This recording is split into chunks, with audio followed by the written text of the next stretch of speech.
questions that you think he has asked you, or any? Well, It's kind of like an interview. I think we should start at the beginning of the story, and I think you should try to just stick to the details, because if the movie gets too big, we won't be able to send it. I don't get that part. What are you talking about? Big to fit in on internet? Yeah, yeah. It can't go like the other night. I went an hour and a half. So, let's be talking about.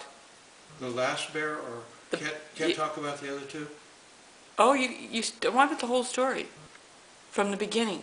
Well, it's quite a story. I'll just have to briefly summarize it. Or yeah, okay, briefly summarize it. Is that thing on right now? It is. Oh, for Christ's sake. Hey, Bobby Barnes, are you out there? I'm looking right in there. I don't have a lot of skills with these technology and computers. I'm a mountain man type of guy. But I'm really not a hunter, but I live in the mountains, and that's where I am. I'm not in houses, and I don't know about computers. You're going to have to reel it in. You can't get into too much detail. We're going to run out of time. Is your voice on there too? Yeah. Well, anyway, Bobby, this bear thing started occurring several months ago, and this woman asked me to come and help her. I went to her house, and come to find out there were a bunch of big bears living up in there.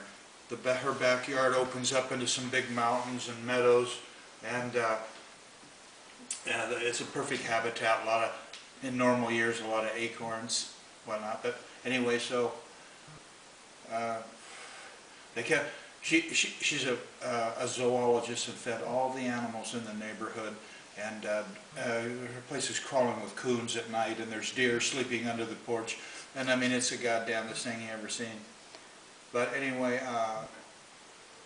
that's why the bear, of course, they come in and, And she used to feed the baby bears, didn't she? Oh yeah, she fed the baby bears, and they started getting bigger and bigger and tearing things up, and she tried to run them off, and then one of them stood up like that, and she said, hell, you can have whatever you want from then on. Yeah, because she used to go out there and chase them away with a broom. She did. She hit them with the broom, and they'd run back. Yeah. They were into the sunflower seeds. Yeah, but then they got too big. They got too big, and she kind of gave up on it, and she didn't really want to harm them. But well, they're teenagers now. Yeah. So anyway, yeah, I started in on that, and the one big one came right into it, removed her door and came on in, and also removed the door on the refrigerator, and removed 2 big roasts that were up in the freezer, and went up on the hill and chewed those up and ate them. Also loves that hickory smoked bacon. I found little pieces of the paper that was wrapped in all the way to the top of the ridge. But anyway, so Richard says use bacon to bait him in, and you've got to kill him, Rod, or that bear's going to end up continue to do it like they do. So anyway, set up an alarm system there by her house, and the bear kept coming in. And, anyway, she called me up a number of times, false alarm. The coons set it off trying to get up to the bait. They got a pretty good little nose too. So then I began to I had to tie it up high enough where the coons couldn't reach it, and they also couldn't trigger my alarm system that I sent up that went off inside her bedroom.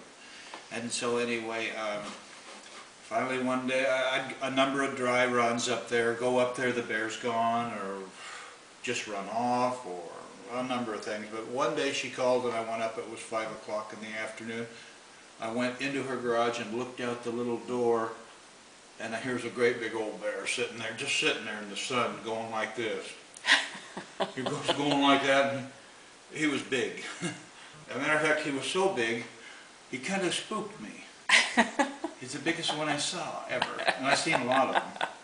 He's just going like that. He just ripped down a bunch of bait and eaten it. So I took the 30-30. I had to crack the window with my finger. It was a vinyl sliding window.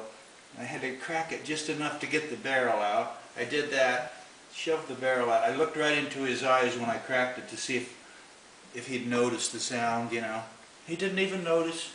He just kept doing that. So I shot him right in the chest, and it just knocked him over to his side. And he immediately jumped up and ran 10 feet to his left, and just started going like this on the ground in circles in the St. Vitus Day dance.